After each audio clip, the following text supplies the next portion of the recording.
have been watching, loving, and obsessing over the TV show The 100 by Jason Rothenberg for the past month or so.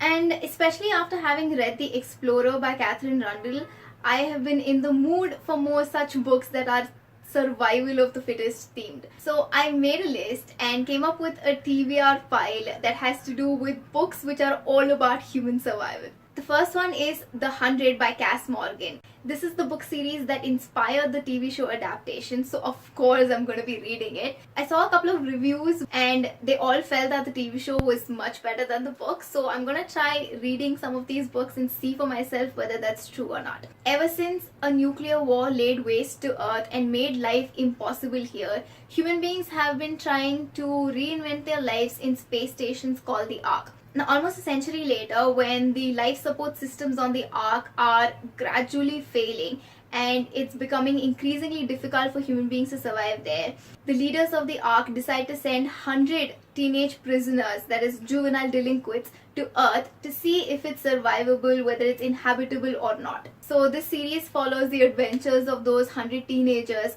as they fight for their lives, as they're forced to confront certain issues and obstacles when they land on Earth. Second book, 127 Hours.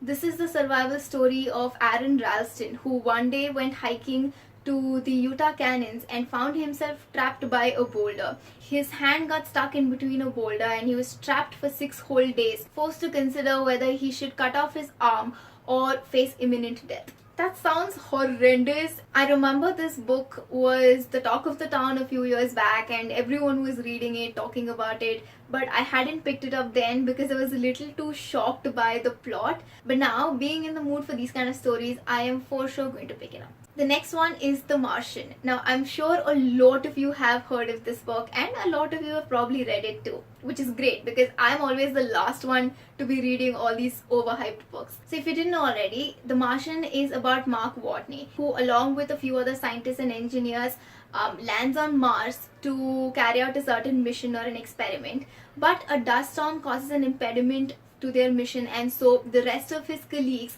they evacuate thinking that he has been caught by the storm and that he's dead.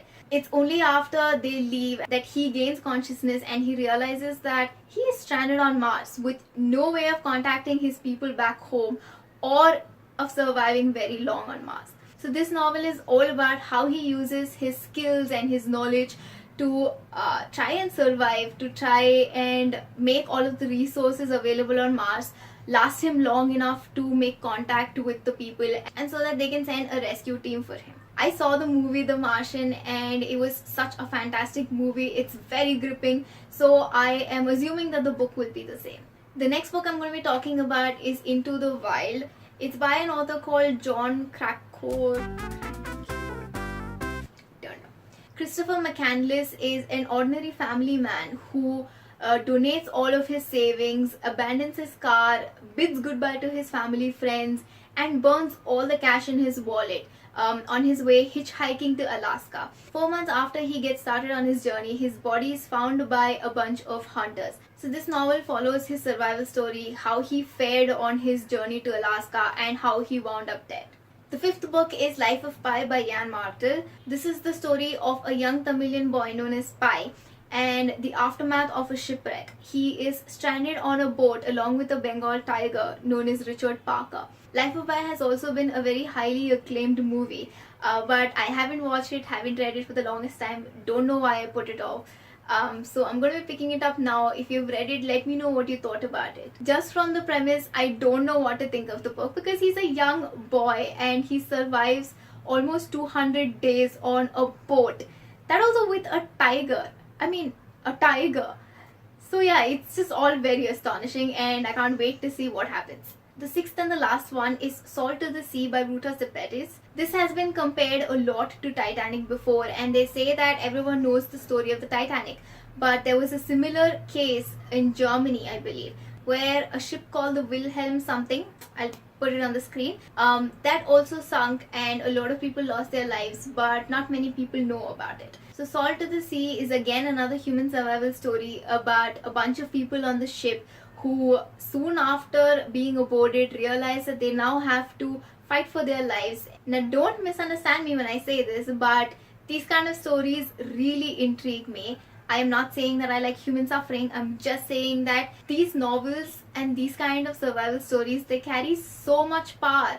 They go to the very root of our instincts and how we do anything to survive. All our inhibitions, our reservations, this worldview, this sort of identity that we've built for ourselves, everything is in question when you are forced to fight for your life. I can't wait to read all of them. If you can think of any such other books, then leave them in the comments below and I'll be sure to check them out, because hey, I can have an entire shelf of books that are about human survival, right? I mean, that's a genre that I'm into right now. Special mention to The Explorer by Catherine Rundell, which I already read, so if you're interested, pick it up. It's a great read. Not all of these books are about people being stranded or about people being stuck in the wilderness in a jungle. They're also about just people coming across situations and circumstances that makes them realize they really need to fight to survive. So yeah, that's what I'm going to be doing in addition to binge watching more episodes of The 100. Let me know what you've been up to lately and we'll chat in the comments.